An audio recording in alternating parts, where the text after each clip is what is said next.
Right guys, welcome back to the channel, and behind me you can see David Garvey's PS13 that we built last year. So I said it would be a good thing to do a kind of a quick review on how the year went with the car. So he picked it up about 10 or 11 months ago, so it's got a full season under its belt, and it's quite a nice car. If you follow the build series, then thank you very much. If you didn't see it, then please take a look and you'll see what went into making this. And yeah, it's quite an expensive car, so you know, I'd like to show with no kind of with complete honesty and no smoke and mirrors what season he had since he picked up the car, and what went wrong and what went right and blah blah blah. So let's take a look at, you know, what you get. I do believe, of course, since it's my business, but I believe you spend the money correctly, then in the long run it'll be worth it, you know. So let's take a quick look at the problems that he had, and we'll go through one by one, and I'll leave you guys come to your own conclusion on what you think. Was it value for money, or were these a lot of problems, or was it very little problems? So let's take a look at each problem individually.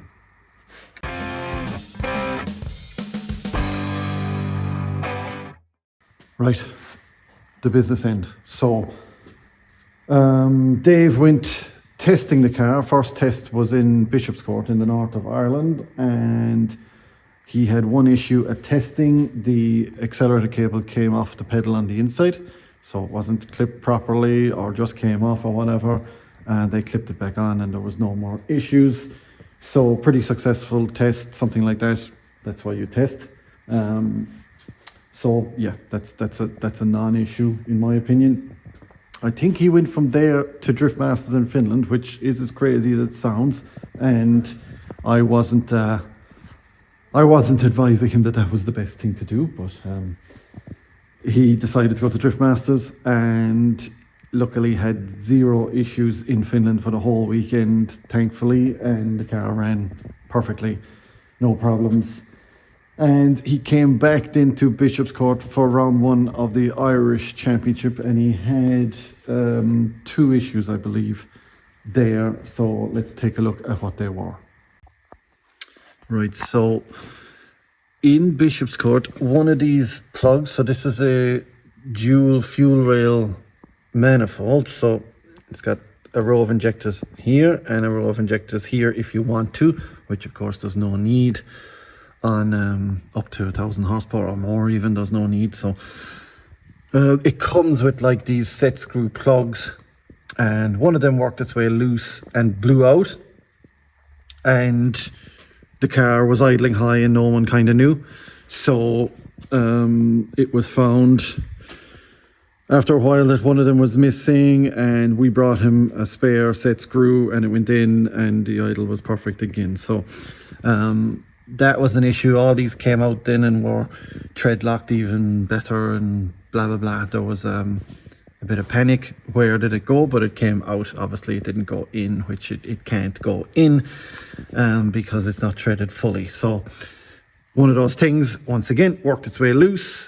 And another issue he had there was he had a pin pull out of one of the EV1 connectors here, and it went on to 5. And I believe it was Richard Bradley that spotted it, and it was a pin that had popped up and it went on to 5, and it was just a case of take the plug off and get it back to clip in again. So given no chances, we replaced all of the EV1 connectors on this. So they were the 2 issues that he had. So nothing major, I guess maybe slightly disappointing, but nothing major. 2 little small issues after running the car for a while, and it turned out to be no big deal, and he didn't miss much running and had a good weekend. Right, so then he had his only major issue of the year, and he got rubber into the timing belt. Now that became a bit of an epidemic last year around May in Drift Masters, and it turns out that this was some rubber from Drift Masters, so I might have chronologically got the events wrong. He might have done Bishop's Court before he did Finland, but whatever. It was a lump of Velino tyre, I believe, that went in. That's a new issue, a modern drifting issue with the Velino tyre, and normally a tyre doesn't come apart in strips. It comes apart like a powder. But the modern Drift Masters tyre comes apart in massive lumps and then balls up, and the front wheel picks it up, and it balls up in the front wheel, and then the front, it finally flings off and goes in here and lands all over the place and goes on fire or started going into timing belt. So unfortunately, it bent 24 valves when it jumped the teeth in the timing belt. So yeah, bad luck. It happened to Dave Egan, happened to Dwayne McKeever, happened to a few people. There's been some dry sump belts lost because of it. It's a new thing. So yeah, that was very unlucky, and that was a major flaw. We made this block off here, which, you know, we've had loads and loads and loads of customers, engines down through the years, and never had an issue, but it was just bad luck. Some shot as well for it to come in, bounce off something and land into the timing belt. But that's it. You can blame us on that one. You can say we should have foolproofed it. But again, it's hard to predict the future, and it never was an issue before. And it just became a Drift Masters thing. So now it's obviously crossed off every car that's built. We even have a new design coming, closing in the wheel wells, which is looking like we're going to have to do, which of course most cars aren't or never were. But modern problems, as the sport evolves and the tyre evolves, it creates issues not just with the rear of the car where you're spinning the tyre, but everywhere. So that was the one real kick in the stones for the build for this season. That's basically everything that happened in the engine bay over the space of 11 months. So the timing belt jumping was a huge one, obviously. Very unlucky though, and everything else was kind of Mickey Mouse. We just put 2 new front wheel bearings, 2 inner tie rods, 2 outer tie rods in this car. There was a slight rock in everything, and I believe it might have got a couple of inner tie rods throughout the season. Very normal drift stuff. Big grippy tires, big wheels, steering, pulling and tearing at everything. That's very common wearing parts, no big deal. So we'll move to the rear and take a look at the bumper bars, and then we move to the inside after that.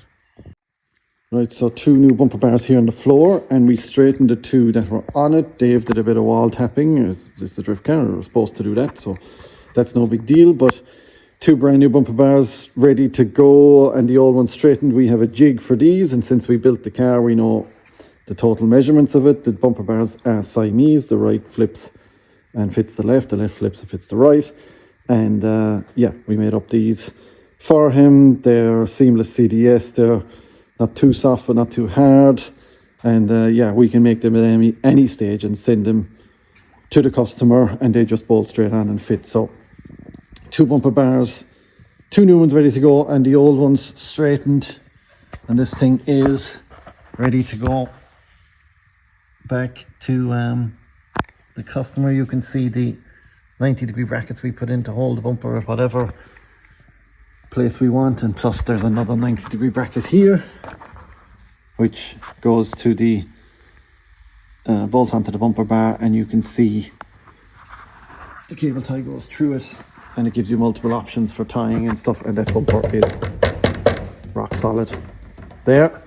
So that is focus, that is the back. That's the only thing that happened here. New bumper bars going in, nice and sweet. So we had the exhaust crack as well. There was 2 cracks on the exhaust around where the rubbers mount. So the double shear brackets we made for the rubbers. I'll try and remember to take a picture of them for you, but they formed a crack at the end of the weld, so we just made a gusset there and welded them on. Again, something very simple, and that can even be from loading a car and grounding the exhaust out on a trailer or going off or whatever. But the gusset should fix that forever. So let's take a look inside, and I will talk to you about another problem he had. Right, so this is the interior, still looking mint. So this car developed a starting problem at the end of last year. So when you turned it on, which is here on the master, and you've got the keypad back to the PDM, and when you flicked the start button, the PDM would shut down. And that was the starting issue. So the PDM was seeing something it didn't like, and it was shutting off. So basically every time you press the start button, it just shut off. And sometimes it would work, sometimes it wouldn't. So Dave ended up towing the car at the last event to start it and things like that. And once it got going, it was fine, but these E85 cars can be tough to start at the best of times, depending on the weather. But the issue was the dry cell battery was gone faulty. So after X amount of time, a battery is a battery. This was gone faulty, and when you press the start button, the volts were dropping too much, and the PDM didn't like the voltage drop and would cut the power. That was it, basically. Really annoying for the customer, obviously, but I mean, once again, these things happen. There's a new battery gone into it now, and it works every time. We also did a little bit of, since it's quite cold here now, we did a little bit of tuning, the cold start, priming pulse, etc., just to try and make this thing fire faster and not be swinging over so much. But again, ethanol problems, it's really common for in the cold weather for the fuel to be too cold and cause an issue.